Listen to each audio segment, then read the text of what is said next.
Hello friends, how are you?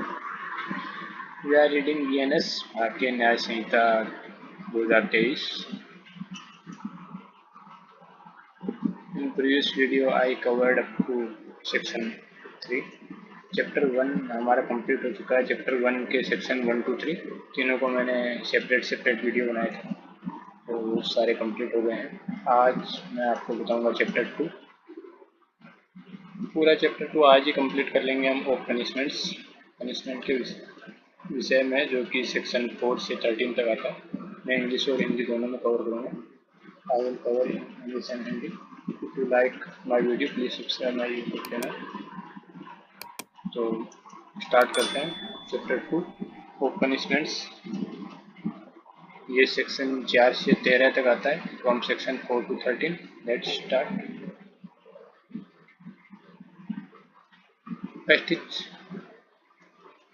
Firstly, I will tell you what are the punishments, what are the sections covering under chapter 2. Punishments है, उनको किन किन part में बांटा गया है और किस प्रकार से इनको डिवाइड किया गया है अलग अलग सेक्शंस में. तो इसको हम एक चार्ट के माध्यम से पढ़ेंगे. पनिशमेंट्स पहला पार्ट है सेक्शन 4, जो पनिशमेंट्स के बारे में है कि कौन कौन से पनिशमेंट दिए जा सकते हैं. इसमें जो आईपीसी में थे वो सारे पनिशमेंट तो हैं. इसके अलावा भी कुछ और पनिशमेंट एक जोड़ा गया है, तो वो भी इसमें बताया गया है. इसके अलावा दूसरा पार्ट है, सेकंड पार्ट, सेक्शन 5, 6 और 7, जो पनिशमेंट के संबंध में है, लेकिन उसमें कुछ और प्रावधान किए गए हैं पनिशमेंट के संबंध में. तो let's start section 4, that is punishment. What are the punishment that can be given under BNS 2023. First is death. Death sentence can be given. Second is imprisonment for life. Life imprisonment, आजीवन कारावास. Third is imprisonment. कारावास दो type का हो सकता है, which is of two descriptions. First is rigorous with hard labor and second is simple. दो type का कारावास हो सकता है. पहला रिग्रेस हो सकता है, कठोर कारावास हो सकता है, और दूसरा सिंपल कारावास. Fourth is forfeiture of property को फॉरफीचर किया जा सकता है. फिफ्थ इज फाइन इम्पोज किया जा सकता है. और लास्ट इज कम्युनिटी सर्विस. ये नया ही सजा का प्रावधान किया गया है, इससे पहले ये आईपीसी में नहीं था. तो इस प्रकार से अगर क्वेश्चन आता है कि कितनी टाइप की सजा दी जा सकती है, तो ये है 6 types of punishments can be given under BNS. ये कोई ये बता सकता है कि कम्युनिटी जो सर्विस है ये पहले भी कहीं पनिशमेंट के रूप में थी या नहीं थी. तो हाँ, इसका उत्तर यस में होगा. Yes, community service was a punishment under JJ act के अंतर्गत कम्युनिटी सर्विस का प्रावधान पहले ही किया गया था, और जो कि अभी बीएनएस में भी जोड़ दिया गया. अब पनिशमेंट्स का सेकंड पार्ट है. Second part is section 5. Section 5 is commutation of sentence का कम्यूटेशन इसके हिसाब से किया जा सकता है according to the section of BNS by appropriate government. मैंने शॉर्ट में लिखा है, इसको हम फुल में आगे पढ़ेंगे कि कम्यूटेशन ऑफ सेंटेंस कैसे किया जा सकता है और कौन कर सकता है. तो according to the section 474 of BNS, Bharatiya Nagarik सुरक्षा संहिता 2023 के सेक्शन 474 के अनुसार कम्यूटेशन किया जा सकता है. और बाय द अप्रोप्रिएट गवर्नमेंट, इसमें अप्रोप्रिएट गवर्नमेंट कौन होती है वो भी हम उसमें पढ़ेंगे. सेंट्रल गवर्नमेंट या फिर स्टेट गवर्नमेंट अप्रोप्रिएट होती है. कब कौन सी गवर्नमेंट अप्रोप्रिएट है तो वो मैं आपको आगे फुल में बताऊंगा. तो इनके द्वारा किया जा सकता है कम्यूटेशन. और इसमें एक बात और बता दूं कि इसमें जो अपराधी है उसकी सहमति लेना आवश्यक नहीं. Next is section 6, fraction of term of punishment. जो टर्म ऑफ पनिशमेंट है इसके फ्रैक्शन कैसे किया जा सकता है. तो इसमें एक ही चीज़ है, जो लाइफ इम्प्रिजनमेंट है, जो आजीवन कारावास है, उसको आप फ्रैक्शन करते हैं तो उसको 20 ईयर्स के इक्विवेलेंट माना जाता है. Life imprisonment will be counted equal to 20 years during the fraction of term of punishment. And next is section 7 sentence in case of imprisonment. जो इम्प्रिजनमेंट दिया जा रहा है उस टाइप पे इम्प्रिजनमेंट है। Imprisonment is of two types, first is rigorous, second is simple. तो वो किस प्रकार का होगा, या तो फुली और पार्टली रिग्रेस और सिंपल। मीन्स जो इम्प्रिजनमेंट दिया जा रहा है या तो फुल्ली रिग्रेस होगा या फुल्ली सिंपल होगा, या फिर उसका कुछ पार्ट रिग्रेस हो सकता है और कुछ पार्ट सिंपल हो सकता है।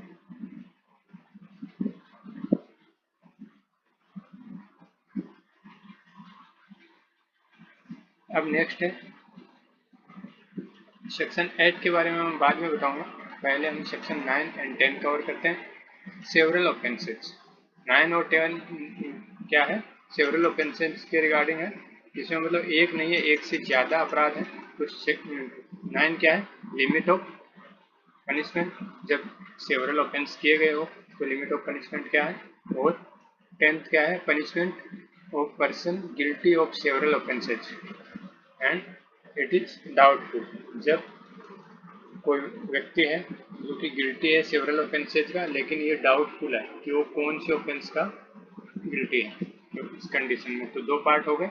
पहले हम सेक्शन 9 कवर करते हैं। Section 9 limit of punishments. What is the limit of punishments, इसको हम फर्दर टू पार्ट्स में डिवाइड कर सकते हैं। First is offence is made up of parts, any offence that is made from many offence and any offense done by a person is a part of a offense। जब कोई offence है जो कि made up of parts, अलग अलग अनेक parts से बना हुआ हो, तो तब क्या है, punishment not more than one of such offence. अगर मान लो कोई एक ऑफेंस है वो अलग अलग ऑफेंस से जुड़ के बना, बहुत सारे ऑफेंस से जुड़ के बना है, तो एक सेम टाइप के जो ऑफेंस हैं उसमें, तो उनमें से कोई एक ऑफेंस से ज़्यादा का उसको पनिशमेंट नहीं दिया जा सकता, किसी एक ऑफेंस के लिए उसको दंडित किया जा सकता है। इसका सेकंड पार्ट है ऑफेंसेज फॉलिंग विद इन 2 और मोर सेपरेट डेफिनेशंस।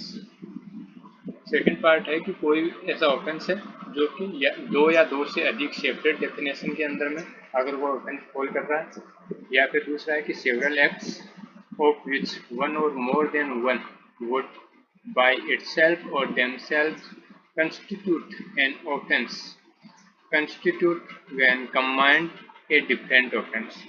क्या बोलता है कि बहुत सारे सेवरल एक्ट्स हैं, उनसे मिलके कोई एक अपराध बन रहा है, लेकिन वो सेवरल एक्ट्स जो अलग अलग एक्ट हैं वो भी अपने आप में अपराध हैं, और जब उनको कंबाइन किया जाता है तो भी एक अपराध बनता है। तो उस कंडीशन में पनिशमेंट क्या होगा, not be punished with a more severe punishment than the court which tries him could award for any one of such offense।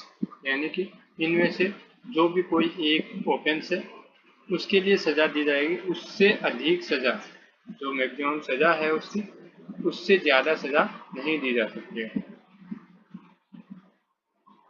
तो इससे हम क्या समझे लिमिट में, कि पहली बात कोई एक, जो इसका पहला पार्ट है वो ये बोलता है कि कोई एक आदमी है अलग अलग टाइप के अपराध कर रहा है, सॉरी अलग अलग टाइप के नहीं है, इन मतलब बहुत सारे अपराध कर रहा है। जैसे किसी को पीट रहा है, डंडे से पीट रहा है, तो डंडे मारा, एक डंडा मारा, उसको सजा मिल गई, सजा मिलेगी। ऐसे ही वो अगर मान लो 100 डंडे मार देता है तो भी उसको सजा मिलेगी, यानी उसने एक अपराध किया। उन अपराधों की एक सीक्वेंस है, इसी में बहुत सारे अपराध कर दिए तो भी एक अपराध घटित हुआ, तो उसको उनमें से किसी एक अपराध के लिए जो सजा मिलनी है वही सजा मिलेगी। ऐसा नहीं है कि 100 डंडे मारे तो उसको 100 टाइम्स सजा मिलेगी। और सेकंड पार्ट में क्या बोल रहा है कि अगर मान लो कि कोई ऑफेंस है जो कि दो या दो से अधिक सेपरेट डेफिनेशन में आता है बीएनएस की में, तो उसमें जो सबसे ज़्यादा जो सज़ा है वो दी जा सकती है, लेकिन उससे ज़्यादा सज़ा नहीं दी जा सकती, उससे अलग अलग के लिए सज़ा नहीं दी जा सकती, वही बोल रहा है। Next section 10 punishment of person guilty of several offences doubtful. यहाँ क्या है कि एक व्यक्ति है जो अलग अलग अपराधों का दोषी है, लेकिन यह है डाउटफुल है कि वो किस अपराध का दोषी है, तो उसको क्या पनिशमेंट दिया जाएगा, then he will be punished with lowest punishment. तो जो अपराध हैं जिनके बारे में डाउटफुल है, तो उनमें से जो सबसे कम पनिशमेंट वाला अपराध है उसी की पनिशमेंट दी जाएगी। Lowest punishment can be imposed.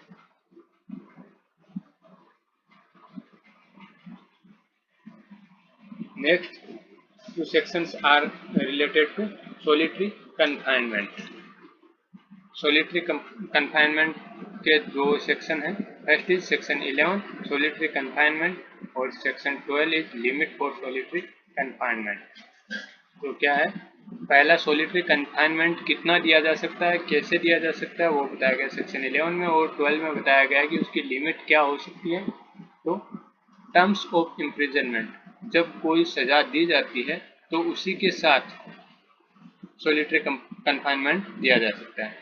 पहली बात, सोलिटरी कन्फाइनमेंट कब दिया जा सकता है, इम्प्रिजनमेंट रिग्रेस होता है तभी सोलिटरी कन्फाइनमेंट दिया जा सकता है। देखो इसमें बताया गया है कि when it can be given when court awards rigorous imprisonment.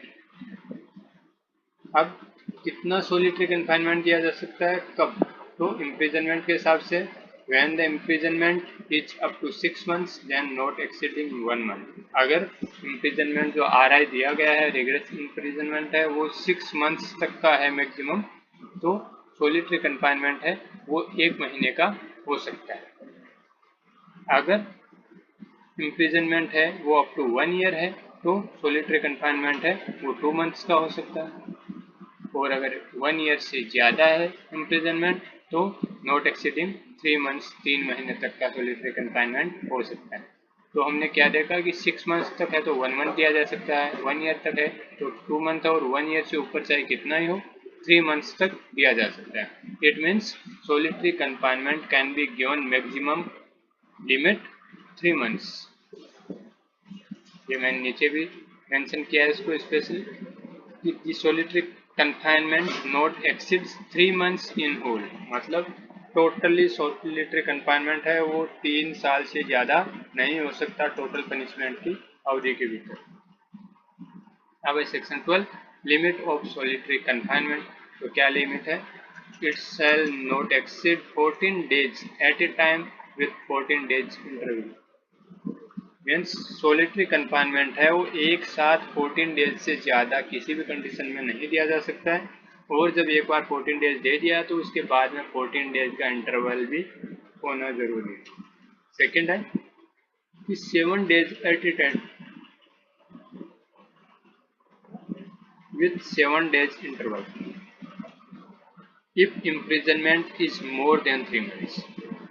अगर इम्प्रिजनमेंट जो दिया गया है, रिग्रेस इम्प्रिजनमेंट जो दिया गया है वो मोर देन 3 months है तो एक साथ 7 days ही सोलिटरी कन्फाइनमेंट दिया जा सकता है, और इंटरवल कितना होगा, 7 days का इंटरवल होगा। अगर मान लो कि एक साथ 3 months का ही 3 months से ज़्यादा अगर पनिशमेंट दिया गया है तो 11 और 12 से हम एक बार कंक्लूजन के रूप में हम देखते हैं। 11 में क्या बताया गया है कि अगर मान लो कि पनिशमेंट है वो 6 महीने का है, कारावास 6 महीने का है, 6 महीने तक है तो 1 साल का सोलिटरी कन्फाइनमेंट, 1 महीने का सोलिटरी कन्फाइनमेंट दिया जा सकता है। अगर 6 महीने से ज़्यादा है लेकिन 1 साल तक का है मैक्सिमम तो 2 महीने तक का सोलिटरी कन्फाइनमेंट दिया जा सकता है, और अगर 1 साल से ज़्यादा है तो 3 महीने का दिया जा सकता है।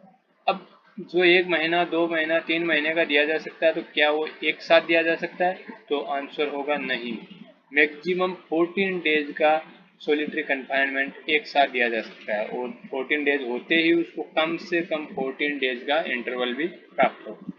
अब इसके अंदर भी एक कंडीशन है कि अगर पनिशमेंट जो है उसको इम्प्रिजनमेंट जो है वो 3 मंथ से ज़्यादा का है तो सोलिटरी कन्फाइनमेंट किसी भी कंडीशन में 7 डेज से ज़्यादा नहीं होगी विथ 7 डेज इंटरवल। अब विस्तार से पढ़ेंगे इनको आगे। तो शुरू करते हैं सेक्शन 4 से। सेक्शन 4 पनिशमेंट क्या है, the punishment to which offenders are liable under the provisions of this Sanhita आर। फर्स्ट इज डेथ, मृत्युदंड दिया जा सकता है। Second is imprisonment for life, life imprisonment उसको दिया जा सकता है। Third is imprisonment which is of two descriptions, imprisonment दिया जा सकता है जैसा कि मैंने आपको बताया कि रिग्रेस इम्प्रिजनमेंट हो सकता है और सिंपल हो सकता है। रिग्रेस क्या है, जिसमें हार्ड लेबर के साथ में वो जो होता है इम्प्रिजनमेंट, वो रिग्रेस। फोर्थ है फोर फीचर ऑफ प्रॉपर्टी का जब्तीकरण हो सकता है, जब्त की जा सकती है, फाइन इम्पोज किया जा सकता है, और लास्ट इज कम्युनिटी सर्विस, जिसके बारे में मैंने आपको बताया कि ये पहले जेजे एक्ट में हुआ करती थी कम्युनिटी सर्विस, आईपीसी में नहीं थी, लेकिन अभी आईपीसी में भी इसको जोड़ दिया गया है। तो इस प्रकार से इसमें टोटल 6 टाइप्स के पनिशमेंट्स हो गए हैं। आईपीसी का सेक्शन 53 पहले पनिशमेंट्स के विषय में था, जो कि अभी सेक्शन 4 है। Next is section 5। Section 5 is commutation of sentence. What is commutation of sentence? Means जो सेंटेंस दिया गया है उसको कम्यूट करना, उसमें कमी करना। तो क्या है, दी अप्रोप्रिएट गवर्नमेंट में, अप्रोप्रिएट गवर्नमेंट, यहाँ पे क्या है, अप्रोप्रिएट गवर्नमेंट है। कौन क्या हो सकती है अप्रोप्रिएट गवर्नमेंट? सेंट्रल गवर्नमेंट और स्टेट गवर्नमेंट। कब सेंट्रल गवर्नमेंट होगी, कब स्टेट गवर्नमेंट होगी, वो एक्सप्लेनेशन में बताया गया है, तो उसी टाइम पे हम पढ़ेंगे। तो अप्रोप्रिएट गवर्नमेंट में without the consent of the offender, very important, मैंने अंडरलाइन किया है जिनको, वो काफ़ी इंपॉर्टेंट है, जिसको मैंने हाईलाइट किया है। Without the consent of the offender, offender की इसमें कोई कॉन्सेंट नहीं होती है, बिना कॉन्सेंट के ही कम्यूटेशन दिया जा सकता है। commute any punishment under this Sanhita to any other punishment in accordance with the section 474 of the भारतीय नागरिक सुरक्षा संहिता 2022। बीएनएसएस के सेक्शन 474 के अकॉर्डिंग पनिशमेंट है, उसको कम्यूट किया जा सकता है।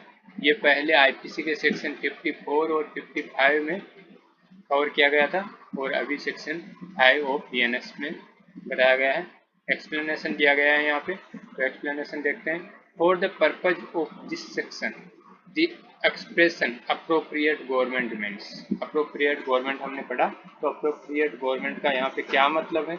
It means central government, central government हो सकती है, और second is government of the state with which the offender is sentence, यानी वो स्टेट गवर्नमेंट जिस स्टेट की पेरीफेरी में ये ऑफेंडर है उसको सेंटेंस दिया गया है। तो सेंट्रल गवर्नमेंट कब हो सकती है? Where the sentence is a sentence of death, जब कोई भी सेंटेंस दिया गया है वो डेथ सेंटेंस है, तो उस कंडीशन में सेंट्रल गवर्नमेंट अप्रोप्रिएट गवर्नमेंट होगी। और second is where the sentence is for an offence against any law relating to a matter to which the executive power of the union extends, means जहाँ पे executive power of union extend करता है और वहाँ पे अगर कोई offence किया गया है तो अप्रोप्रिएट गवर्नमेंट कौन होगी? Central government. दो कंडीशन है सेंट्रल गवर्नमेंट होने की। First is when the sentence is of death sentence, and second is executive power of union extends to, जब एग्जीक्यूटिव पावर है यूनियन की वो एक्सटेंड करती है जहाँ पे वो अपराध किया गया है, तब अप्रोप्रिएट गवर्नमेंट होगी। सेंट्रल गवर्नमेंट और स्टेट गवर्नमेंट कब होगी? In cases where the sentence whether of death or not, यानी कि जो सेंटेंस है वो डेथ का हो या नहीं हो, इससे इसमें कोई फर्क नहीं पड़ता है। Whether the sentence is for an offense against any law relating to the matters to which the executive power of the state extends, यानी कि जब एग्जीक्यूटिव पावर ऑफ स्टेट, जब स्टेट की एग्जीक्यूटिव पावर एक्सटेंड करती है जहाँ पे, और वहाँ पे अगर कोई अपराध किया जाता है तो वहाँ पे अप्रोप्रिएट गवर्नमेंट कौन होगी? स्टेट गवर्नमेंट होगी। इसमें डेथ सेंटेंस है या नहीं है ये मायने नहीं रखता, ये भी आईपीसी में कवर किया गया था सेक्शन 55A में। Next is section 6. Section 6 is fraction of terms of punishment। इसमें एक इम्पोर्टेंट क्वेश्चन बनता है कि लाइफ टाइम जो इम्प्रिजनमेंट है उसका फ्रैक्शन करेंगे तो उसको कितना माना जाएगा? That is 20 years। Fraction of terms of punishment, in calculating fractions of terms of punishments, imprisonment for life shall be reckoned as equivalent to imprisonment for 20 years unless otherwise provided. Means अगर कुछ अलग से उपबंध नहीं किए गए हैं तो लाइफ इम्प्रिजनमेंट को 20 इयर्स के इक्विवेलेंट माना जाएगा. It was covered in IPC in section 57. Next is section 7. Section 7 is sentence may be in certain cases of imprisonment, यानी कि इम्प्रिजनमेंट के सर्टेन कुछ केसेज हैं उनमें सेंटेंस में भी होली और पार्टली रिग्रेस और सिंपल. ये बोल रहा है कि जो इम्प्रिजनमेंट के केसेज में जो सेंटेंस दिया जाएगा वो पार्टली या फिर फुल्ली रिग्रेस हो सकता है या फिर सिंपल हो सकता है. तो क्या ओपन किए गए हैं? In every case in which an offender is punishable with imprisonment, उस प्रत्येक केस में जिसमें ऑफेंडर है वो पनिशेबल विथ इम्प्रिजनमेंट है, इम्प्रिजनमेंट से पनिश किया जाएगा. Which may be of either description, वो आइदर डिस्क्रिप्शन मीन्स या तो रिग्रेस हो सकता है या सिंपल हो सकता है. There are two description only, rigorous and simple. It shall be competent to the court which sentences such offender to direct in the sentence that such imprisonment shall be wholly regress or wholly simple. Any part shall be regress and the rest simple. Means क्या बोलना चाहता है कि जिस court ने सजा सुनाई है उसका कोर्ट के पास फुल्ली पावर होता है कि जो सजा उसको दे रहा है या तो वो फुल्ली रिग्रेस हो या वो फुल्ली सिंपल हो या फिर उसका कुछ पार्ट रिग्रेस या कुछ पार्ट सिंपल हो सकता है. ये it will depend to the court. Court has competent authority. Court is a competent authority for the imprisonment. ये आईपीसी के सेक्शन 60 में कवर किया गया था. Next is section 8. Amount of fine, liability in default of payment of fine excepted. क्या बोल रहा है? Amount of fine means fine का अमाउंट कितना होगा. Liability in default of payment, अगर फाइन का जो पेमेंट है उसका देने में डिफॉल्ट हो जाता है, डिफॉल्टर हो जाता है, तो उस डिफॉल्टर की क्या क्या लाइबिलिटीज होंगी वो सेक्शन 8 में कवर किया गया है. तो इसका हम पहले पढ़ेंगे सब सेक्शन 1. सब सेक्शन 1 क्या है? Where no sum is expressed to which a fine may be extend, यानी जहाँ पे एक्सप्रेसली कुछ भी नहीं बताया गया है कि फाइन कितना होगा.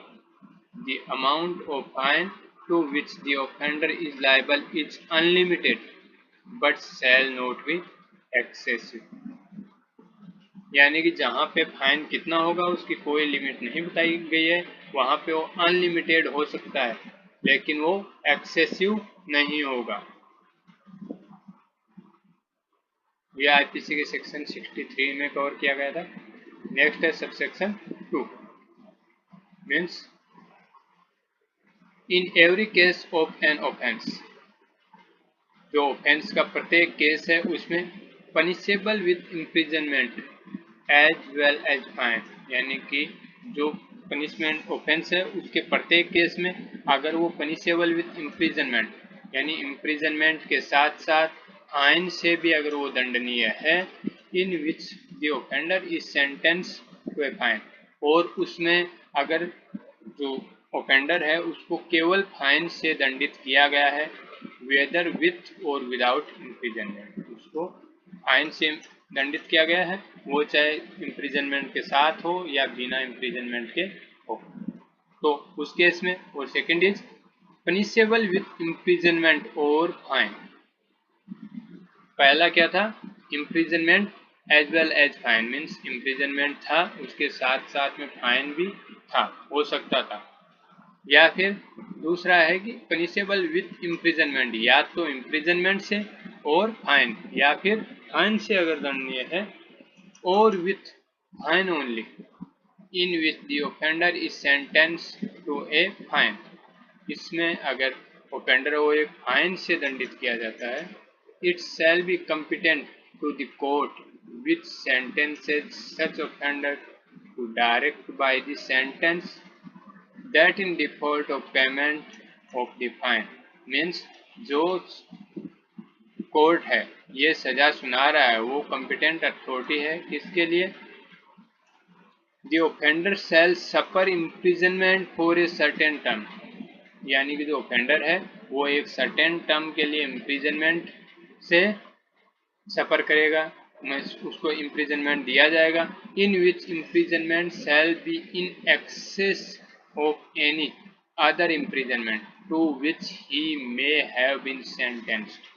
मीन्स जब वो फाइन नहीं पे करेगा तो जिस कोर्ट ने उसको सजा सुनाई है वो फाइन के एवज में उसको इम्प्रिजनमेंट की सजा दे सकता है। अब जो इस प्रकार से इम्प्रिजनमेंट की सजा मिल रही है तो उसको मूल अपराध के लिए जो भी सजा मिली हुई थी उसके एडिशन में होगी, है उसी का पार्ट नहीं होगी, उसके एडिशन में होगी।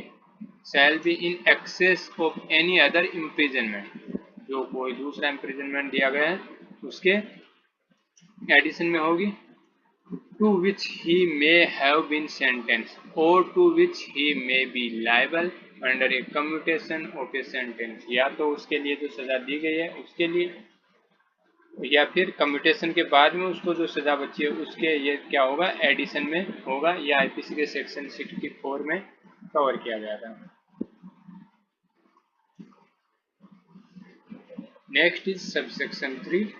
Subsection 3 is the term for which the court directs the offender to be imprisoned in default of payment of a fine shall not exceed 1/4 of the term of imprisonment, which is the maximum fixed for the offence। क्या बोल रहा है कि the term for which the court directs the offender to be imprisoned, जो एक term दिया गया है जितने टर्म के लिए उसको सजा दी जानी है, payment default of payment, payment के डिफॉल्ट में जो फाइन का पेमेंट है उसको डिफॉल्ट में वो कितना नहीं हो सकता, कितना हो सकता है, शैल नॉट एक्सीड मीन्स इससे ज़्यादा नहीं होना चाहिए, कितना नहीं होना चाहिए, 1/4 of the term of imprisonment, जो टर्म ऑफ इम्प्रिजनमेंट है उसका 1/4 25%, 1/4 से ज़्यादा नहीं हो सकता, which is the maximum fixed for the offence, जो कि उसके लिए मैक्सिमम फिक्स किया गया इम्प्रिजनमेंट है उसके 1/4 से ज़्यादा नहीं हो सकता है। If the offence be punishable with imprisonment as well as fine, अगर इम्प्रिजनमेंट और फाइन दोनों से वो दंडित किया गया है तो उस स्थिति में वो कितना नहीं हो सकता, उसके 1/4 से ज़्यादा नहीं हो सकता है। ये सेक्शन 65 में कवर किया गया था आईपीसी के। Next is subsection 4, the imprisonment which the court impose in default of payment of a fine और in default of community service, यानी कि अगर कोई व्यक्ति है, कोई अपराधी है जिसको या तो फाइन या फिर कम्युनिटी सर्विस का पनिशमेंट दिया गया और उनमें वो डिफॉल्टर बन जाता है तो उसको कौन सी पनिशमेंट दी जा सकती है, उसको इम्प्रिजनमेंट हो सकता है ऑफ एनी डिस्क्रिप्शन, किसी भी प्रकार का, रिग्रेस हो सकता है या सिंपल हो सकता है, to which the offender might have been sentenced for the offence, वो किसी भी प्रकार के किसी भी डिस्क्रिप्शन के इम्प्रिजनमेंट से दंडित किया जा सकता है जो कि उसको दिया जा सकता था उस ऑफेंस के लिए। यह आईपीसी के सेक्शन 66 में कवर किया गया था।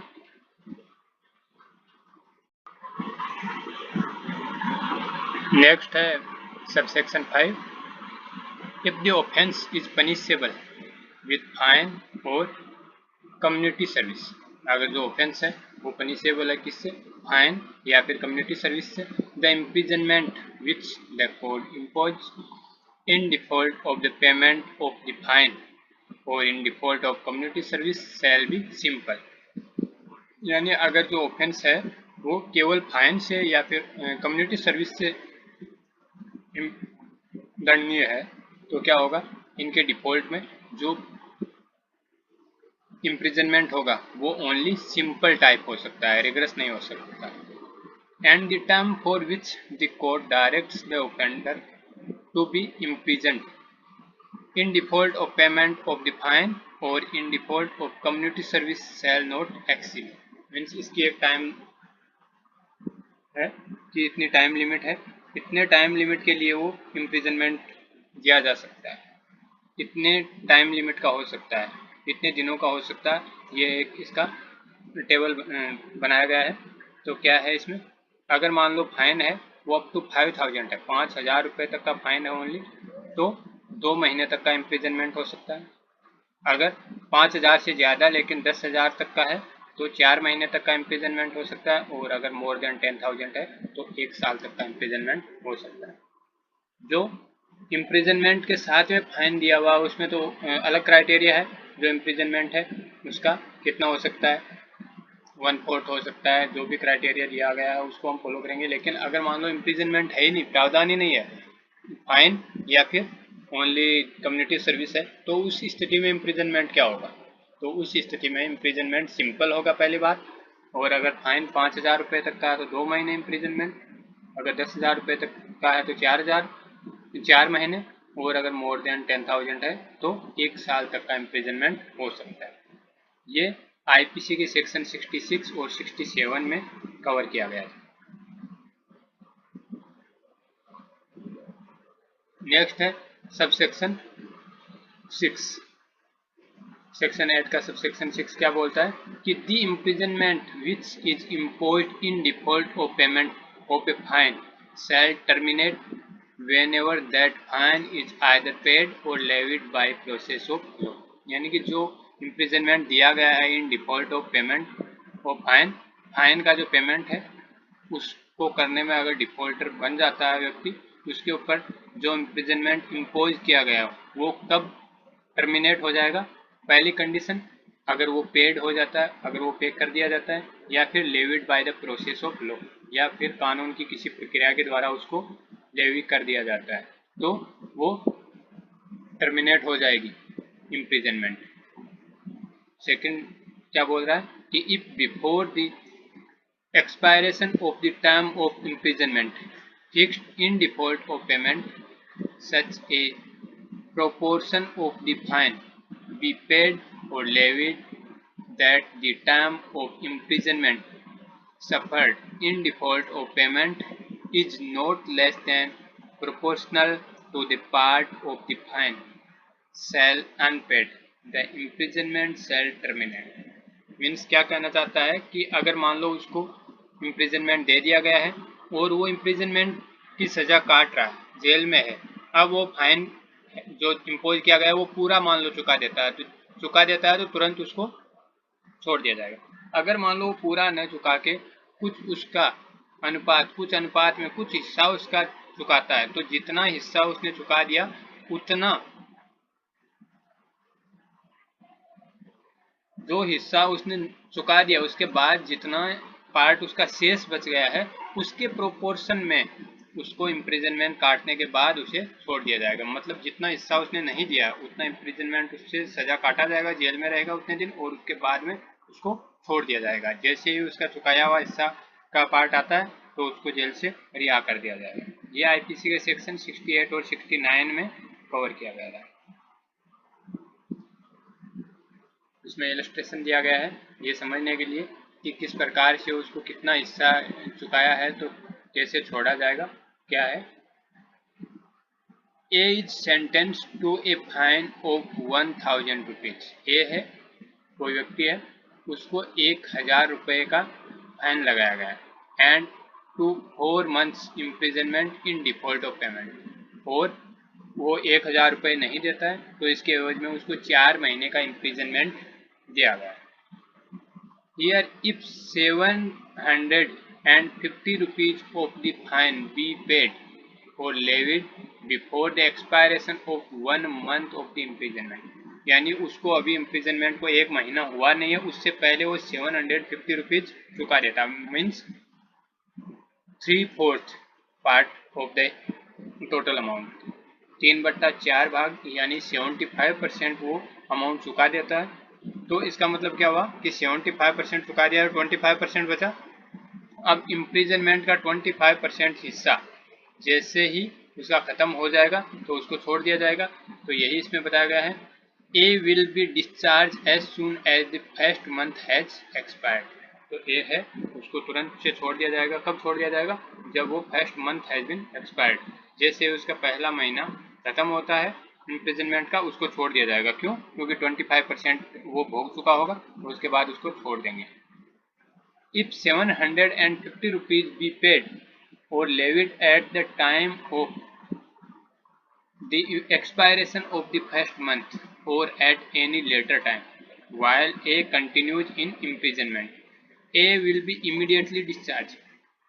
पहले कंडीशन क्या थी कि पहला महीना अभी पूरा नहीं किया उसने और उसने 75% हिस्सा 750 रुपये चुका दिया, तो उसको कब छोड़ा जाएगा? जब पहला महीना वो कंप्लीट कर लेगा, उसके बाद छोड़ा जाएगा। अगर मान लो पहला महीना कंप्लीट करने के बाद वो इम्प्रिजनमेंट में ही है, अभी सेकेंड मंथ शुरू हो गया और उसने 750 रुपये जैसे ही चुकाए हैं, तो एज सुन एज पॉसिबल तुरंत इमीडिएटली उसको डिस्चार्ज कर दिया जाएगा। क्यों? क्योंकि उसने एक महीने का ही पार्ट नहीं दिया और एक महीने की सजा वो पहले से भोग चुका है।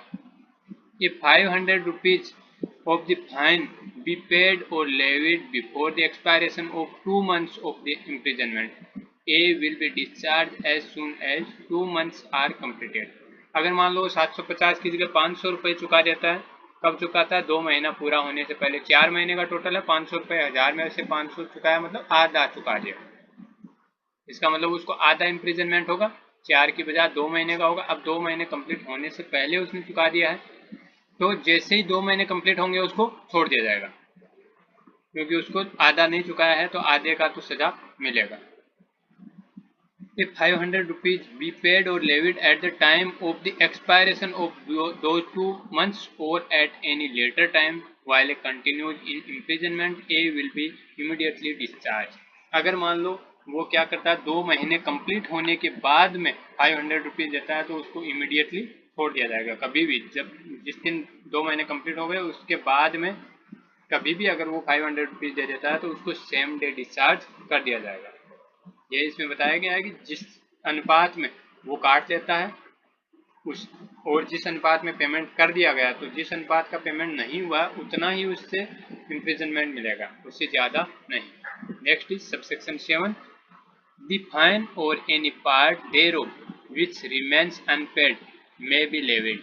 जो फाइन है या फिर कोई उसका पार्ट है जो कि अभी अनपेड है, उसको कब तक लेवी किया जा सकता है? ये जो फाइन है उसके एवज में इम्प्रिजनमेंट मिल रहा है, इसका मतलब ये नहीं है कि उसको फाइन चुकाना नहीं है। फाइन उसको चुकाना है, फाइन उसको देना ही देना है। अब क्या है कि वो जो अनपेड है उसको कब तक लिया जा सकता है? तो फर्स्ट कंडीशन है eight any time with in 6 years after the passing of the sentence. जो सेंटेंस दिया गया उसको उसके with in 6 months, sorry 6 years उसको चुकाया जा सकता है, उसको लेवी किया जा सकता है। और सेकंड कंडीशन है कि under the sentence the offender be liable to imprisonment for a longer period than 6 years। अगर मान लो उसको 6 साल से ज़्यादा लंबे टाइम के लिए सजा हुई है, then at any time previous to the expiration of that period, means उसको क्या किया जा सकता है, किसी भी टाइम पे उसको 6 साल से अगर मान लो ज़्यादा दिन का उसको सजा हुई है तो उस पीरियड तक उससे कभी भी वो लेवी किया जा सकता है। नेक्स्ट इसमें एक कंडीशन दी गई है कि the death of the offender does not discharge from the liability of any property which would later his death be legally liable for his debts. अगर मान लो कोई उसकी प्रॉपर्टी है, वो प्रॉपर्टी इस प्रकार की है कि उसकी मृत्यु के बाद वो लायबल है उसके डेब्ट को चुकाने के लिए, तो क्या होगा, उसकी मृत्यु अगर हो जाती है ऐसी कंडीशन में तो भी वो उससे मुक्त नहीं होगी, उस लायबिलिटी से वो मुक्त नहीं होगी। ये है आईपीसी के सेक्शन 70 में पहले था, अभी आ गया बीएनएस के सेक्शन 8 के सबसेक्शन 7 में।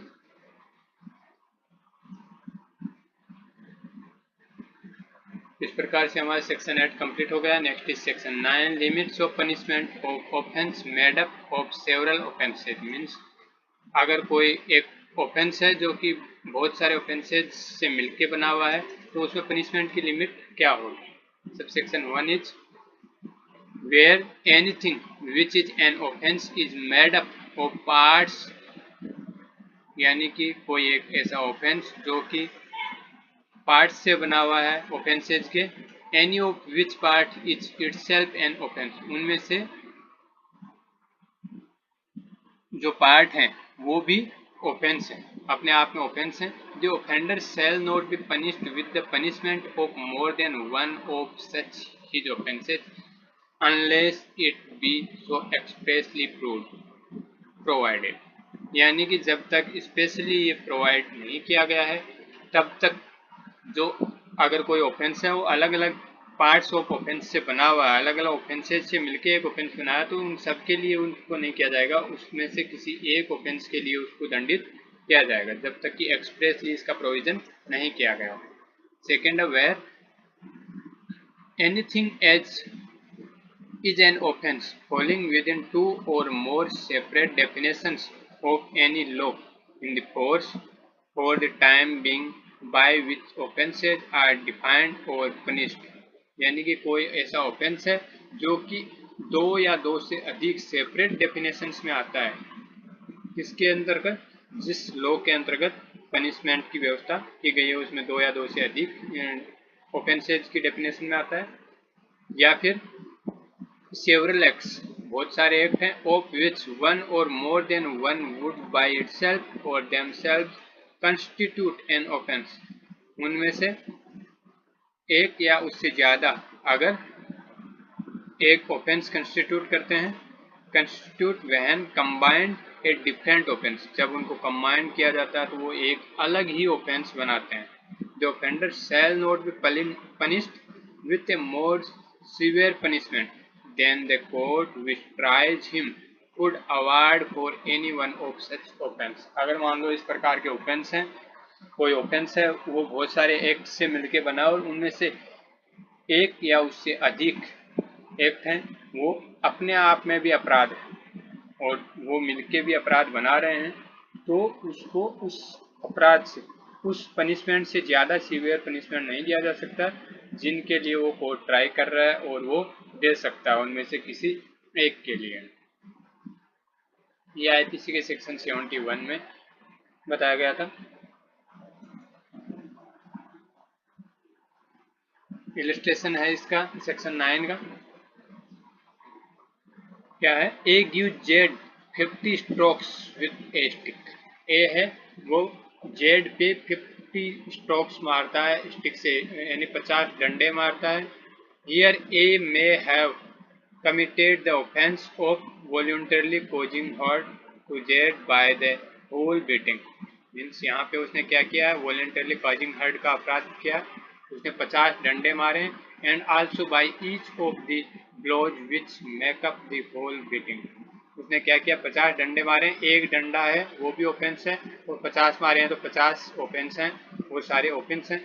तो अगर if A were liable to punishment for every blow, अगर ए को हर डंडे के लिए अलग अलग सजा मिलेगी तो he might be imprison for 50 years, तो वो 50 साल के लिए उसको जेल की सजा हो सकती है, कारावास मिल सकता है।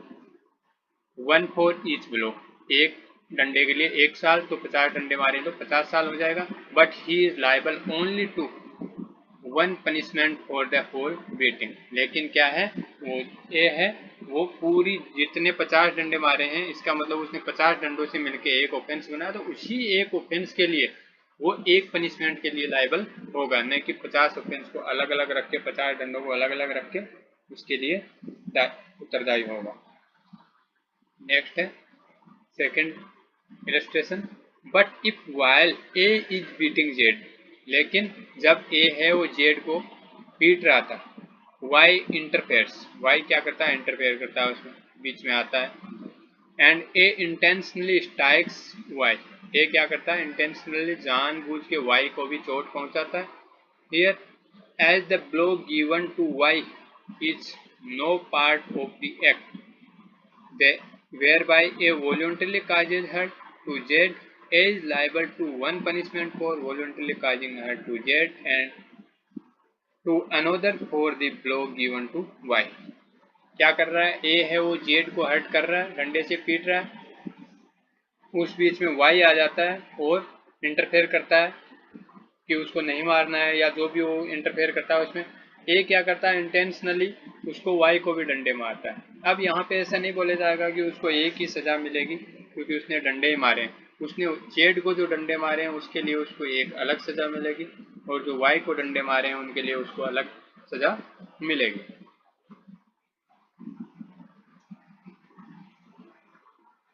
Next is section 10, punishment of person guilty of one of several offences, judgement stating that it is doubtful of which. अगर मान लो कि बहुत सारे अपराध हैं, उनसे मिलके कोई एक अपराध बना है और कोई व्यक्ति उनमें से कुछ अपराध किए, लेकिन ये डाउटफुल है कि वो कौन सा अपराध उसने किया है। अगर ऐसी स्थिति है तो उस व्यक्ति को क्या सजा मिलेगी। अपराध किया है तो सजा तो जरूर मिलेगी, सजा से वो बच नहीं सकता, लेकिन उसको कौन सी सजा मिलेगी, तो ये प्रावधान किए गए हैं सेक्शन 10 में।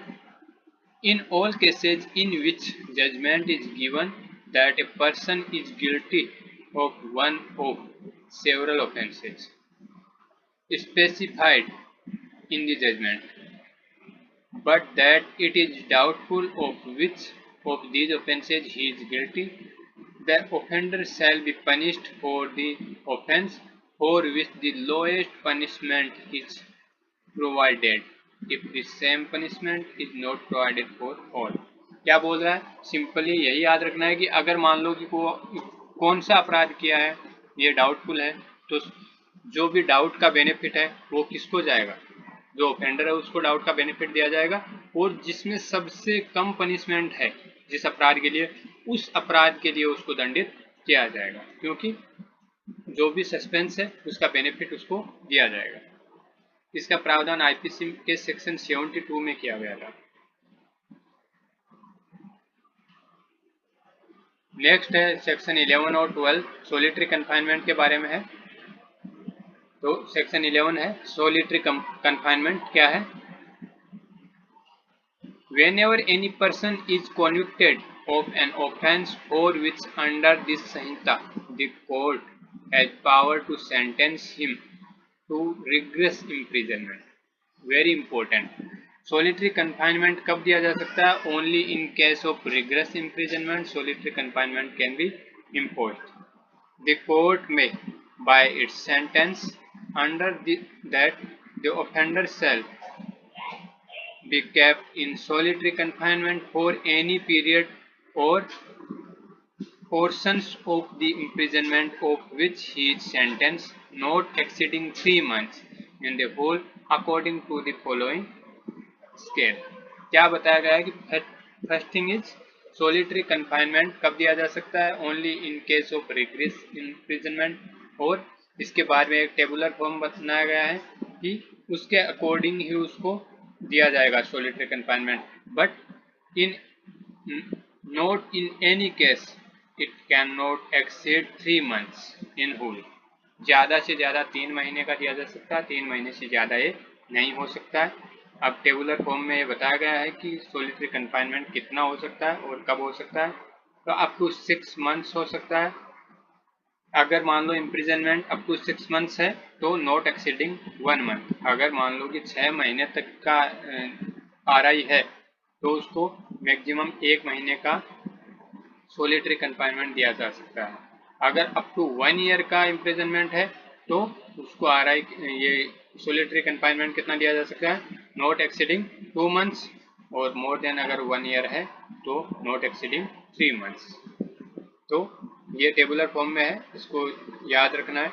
6 महीने तक है तो 1 महीना, 1 साल तक है तो 2 महीना, और 1 साल से ज़्यादा है तो 3 महीने। ये आईपीसी के सेक्शन 73 में ओपन किया गया था पहले, अभी बीएनएस के सेक्शन 11 में आ गया है।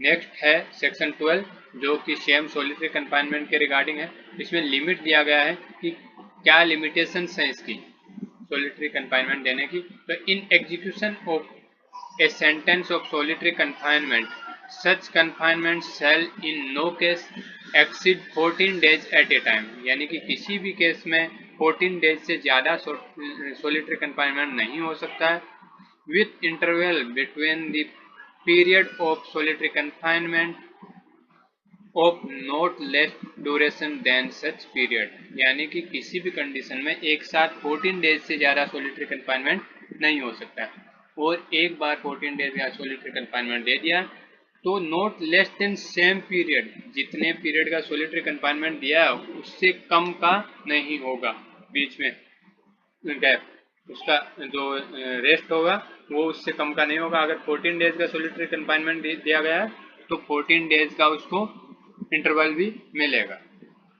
सेकंड कंडीशन क्या है, when the imprisonment awarded shall exceed 3 months, अगर मान लो इम्प्रिजनमेंट है वो 3 महीने से ज़्यादा की है, then the solitary confinement shall not exceed 7 days in any 1 month of the whole imprisonment awarded, with intervals between the periods of solitary confinement of not less duration than such period, यानी अगर 3 महीने से ज़्यादा का imprisonment उसको दिया गया है तो किसी भी एक महीने में 7 दिन से ज़्यादा सोलिटरी कन्फाइनमेंट नहीं दिया जाएगा। With the interval of same period, जितने दिन का सोलिटरी कन्फाइनमेंट दिया गया, मान लो 7 दिन का दिया गया तो कम से कम 7 दिन का उसको बीच में इंटरवल भी होगा। अब कैसे होगा, एक महीने में 7 दिन का ही देना और 7 दिन का इंटरवल का मतलब क्या है, तो जैसे जनवरी में उसको दिया गया है, जनवरी में 1 से 7 तारीख तक अगर मान लो उसको दे दिया गया है सोलिटरी कन्फाइनमेंट, तो अगले पहली कंडीशन क्या है कि कम से कम 7 दिन का गैप होगा, तो 7 दिन के गैप के बाद शुरू करेंगे। लेकिन दूसरी कंडीशन ये भी है कि एक महीने में एक ही बार दे सकते हैं, तो जनवरी के फर्स्ट हफ्ते में दे दिया तो फरवरी के भी फर्स्ट हफ्ते में उसको दिया जा सकता है। लेकिन मान लो जनवरी के लास्ट हफ्ते में उसको दिया गया सोलिटरी कन्फाइनमेंट, तो फरवरी के फर्स्ट हफ्ते में उसको अगला सोलिटरी कन्फाइनमेंट नहीं दिया जा सकता। क्यों नहीं दिया जा सकता, क्योंकि बीच में इंटरवल कितना होना चाहिए, 7 डेज का होना चाहिए, मीन्स फरवरी के सेकेंड हफ्ते में उसको जल्दी से जल्दी अगर चाहे तो सोलिटरी कन्फाइनमेंट दिया जा सकता है, अदरवाइज नहीं दिया जा सकता है।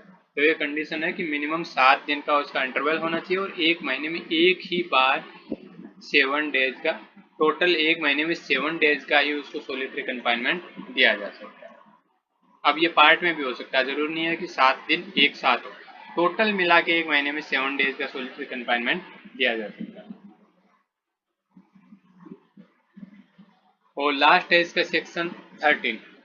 सेक्शन 13 क्या बोलता है, enhanced punishment for certain offences after previous conviction, अगर मान लो कि कोई व्यक्ति है जो पहले उसका कॉन्विक्शन हो चुका है तो बाद में सेम अपराध के लिए अगर वो आता है तो उसका इनहेंस पनिशमेंट कैसे मिलेगा, तो उसके बारे में ओपन किए गए हैं सेक्शन 13 में। Whoever having been convicted by a court in India, जो कोई भी इंडिया में किसी कोर्ट के द्वारा कॉन्विक्ट किया गया है of an offence punishable under chapter 10 और चैप्टर 17, अगर मान लो कि इस संहिता के चैप्टर 10 और चैप्टर 17 के अंतर्गत अगर कोई व्यक्ति पनिशेबल है, पनिशमेंट दिया गया है उसको पहले of the Saita with imprisonment of either description for a term of 3 years or upward, यानी कि चैप्टर 10 और चैप्टर 17 के अंतर्गत अगर किसी व्यक्ति को पहले इम्प्रिजनमेंट दिया जा चुका है 3 years या उससे अधिक का, तो क्या कंडीशन है, shall be guilty of any offense punishable under either of those chapters with like imprisonment for the like term shall be subject to every such subsequent offense to imprisonment for life or to imprisonment of either description for a term which may extend to 10 years, यानी कि chapter 10 और 17 के अंतर्गत अगर कोई व्यक्ति पहले 3 years और मोर के लिए इम्प्रिजनमेंट उसको दिया जा चुका है तो सेकेंड टाइम अगर सेम टाइप का वो अपराध करता है, सेम कंडीशन है, सेम मतलब उसको सजा दी जानी है, तो उसकी सजा बढ़ जाएगी और वो कितनी हो जाएगी, या तो इम्प्रिजनमेंट फॉर लाइफ हो जाएगा या फिर imprisonment for A time which में एक्सटेंड टू 10 years, 10 years तक का इम्प्रिजनमेंट हो जाएगा। ये पहले आईपीसी के सेक्शन 75 में कवर किया गया था। इस प्रकार से हमारा कंप्लीट हो जाता है। इसमें आपने देखा कि मैं आईपीसी के साथ में कवर करते हुए आपको बता रहा हूँ सारा। इसमें आईपीसी की कौन सा सेक्शन था, बीएनएस में कौन सा सेक्शन है, क्या क्या इसमें मेन इंपॉर्टेंट है, जिनको अंडरलाइन करके बता रहा हूँ। तो इस प्रकार से आगे भी वीडियो में बनाता रहूँगा। अगर आपको मेरा वीडियो पसंद आता है तो प्लीज़ वीडियो को लाइक ज़रूर कीजिएगा और चैनल को सब्सक्राइब कीजिए, जिससे कि आपको आगे आने वाले सारे वीडियो मिलते रहेंगे।